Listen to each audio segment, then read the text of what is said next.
Sergio entró en la tienda de segunda mano y al momento resonó el tintineo de una campanita.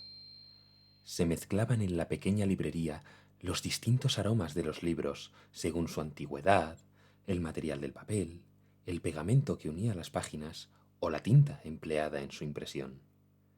Se dirigió al mostrador, pero no vio a nadie. «Buenas tardes», dijo en voz alta. Llegaron desde la trastienda unos pasos apresurados. ¿En qué puedo ayudarle, joven? La mirada aguda del librero tras los cristales de sus gafas intimidó a Sergio. Busco un libro. El hombre, de mediana edad, se quitó las gafas para mirarle, como si estuviera loco. Sergio mantuvo su sonrisa cortés hasta que se dio cuenta de lo que significaba aquel gesto. ¡Oh!, exclamó y se golpeó la frente con la palma de la mano. Perdone, soy estudiante de lenguas eslavas y me gustaría saber si tiene ediciones en ruso de Guerra y Paz, de La Gaviota y de cualquier obra de Nabokov. Sin decir nada, el hombre volvió a la trastienda, rumiando unas palabras que Sergio no entendió. Al rato, regresó con 2 volúmenes. Me temo que no tengo nada de Nabokov ahora mismo, pero sí esta edición de Tolstoy y una selección de cuentos de Chekhov. Los puso delante del joven, sobre el mostrador. No debe de saber mucho de ruso, pensó Sergio. Los cuentos de Chekhov estaban en búlgaro y no le iban a servir demasiado para la asignatura. Creo que me voy a llevar solo Guerra y Paz. El ejemplar estaba envuelto en un plástico. ¿Podría verlo antes? Si no es molestia. Es un ejemplar muy antiguo. No me gustaría que se estropeara para otro cliente si usted no se lo lleva. El librero se frotó las manos, con nerviosismo. Sergio observó el paquete sobre la mesa. ¿Cuánto cuesta? 12 euros, respondió el hombre a una velocidad inusual. Sergio necesitaba el libro y no podía gastarse mucho más dinero. Las ediciones en lengua original eran difíciles de encontrar sin unos gastos de envío que le causaran temblor de manos. Así que pasó por alto la actitud del vendedor y pagó el ejemplar. Sin embargo, en vez de marcharse de la tienda, se puso a desenvolver el volumen allí mismo. Podía escuchar la respiración pesada del hombre. Cuando al fin pudo abrir el libro, comprendió. Apenas quedaba un espacio en blanco en las páginas. Aparte de las letras de imprenta, alguien había ocupado los márgenes e incluso algunos huecos entre los párrafos y las líneas con apuntes, a tinta y a lápiz. Estos últimos estaban muy difuminados, pero dificultaban la lectura de igual manera. Sergio levantó los ojos y frunció el ceño.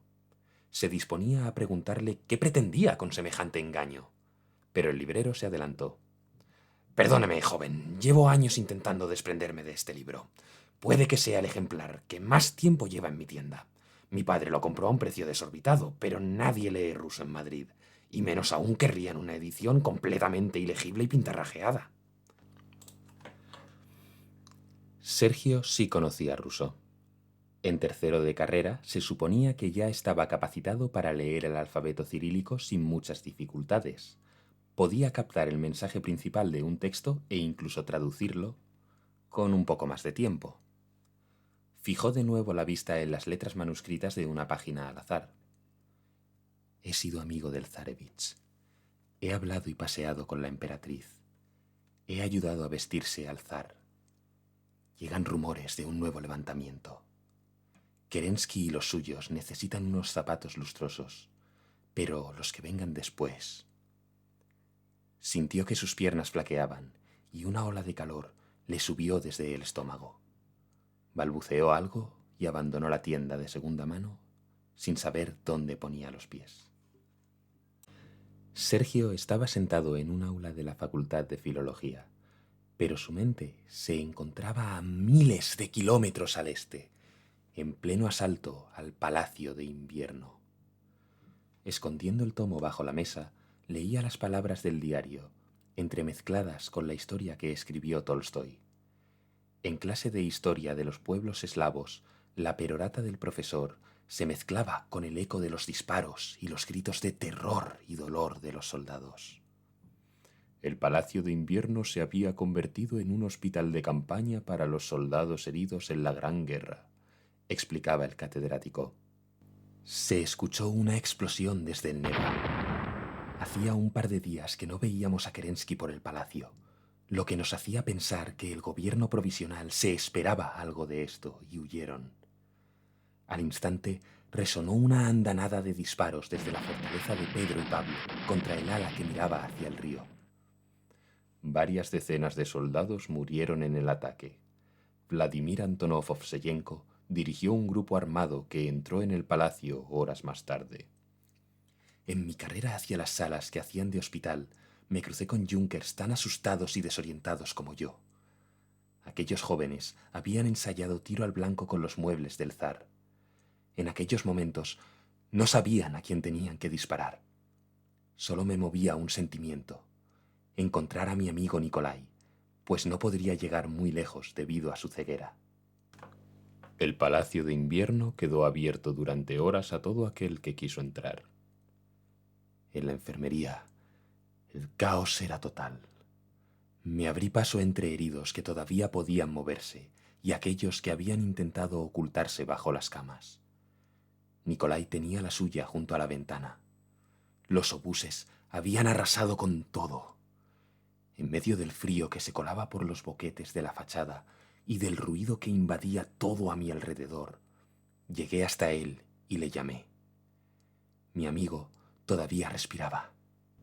Las vendas se habían desprendido de su cabeza y las heridas de metralla alrededor de sus ojos quedaban ahora visibles y abiertas. Uno de los disparos se había llevado por delante sus piernas y sangraba. Agarró mi mano en medio de la oscuridad en que se encontraba. «Quédate, mi bandolera de cuero», me dijo. «Huye con lo más preciado que tengas». «No cabes en esta bolsa, Nikolai», le respondí, pero él ya no me oía. Sin embargo, el edificio no sufrió pillaje sin control. Los bolcheviques tardaron unas 24 horas en controlar la situación. Miré atrás una última vez y supe que nunca volvería a ver mi hogar. El palacio de invierno me acogió como sirviente con 12 años, y entre sus paredes aprendí a leer, a escribir, hice amigos que nunca volvería a ver, y tomé parte en acontecimientos históricos que, la verdad sea dicha, agradecería no haber tenido que vivir. En esa última mirada, intenté grabar en mi memoria las columnas blancas sobre las fachadas azules, la nieve sobre la explanada, el rugido del pueblo a mi alrededor, los disparos de los obuses desde la fortaleza de Pedro y Pablo, y la sensación de las lágrimas casi congeladas en mis mejillas. Contra mi pecho, abrazaba la bolsa de cuero de mi mejor amigo. En su interior se cobijaba la narración de mi vida, desde febrero de aquel año, cuando había visto a la emperatriz Alexandra en los pasillos del Palacio de Invierno por última vez. Mientras Sergio volvía a su casa en cercanías, el traqueteo le transportó a un vagón mucho más abarrotado que atravesaba los Urales. Rumbo a Europa. Parece que las cosas por allí también están revueltas. Pero no soportaría quedarme en Rusia y ver cómo mi hogar se hunde en medio de una guerra entre hermanos. Espero no tener problemas para comunicarme en los nuevos lugares a los que vaya. Aunque seguro que encontraré a muchos compatriotas en el camino.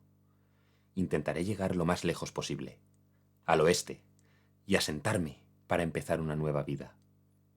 Con 28 años todavía soy lo bastante joven para hacerlo, ¿no? Durante semanas, el estudiante acompañó a aquel otro hombre a través de paisajes en guerra, en busca de un refugio donde empezar un nuevo hogar. El viaje duró años, y Sergio sintió la angustia y la incertidumbre en sus propios huesos, hasta que todo pareció calmarse en 1925.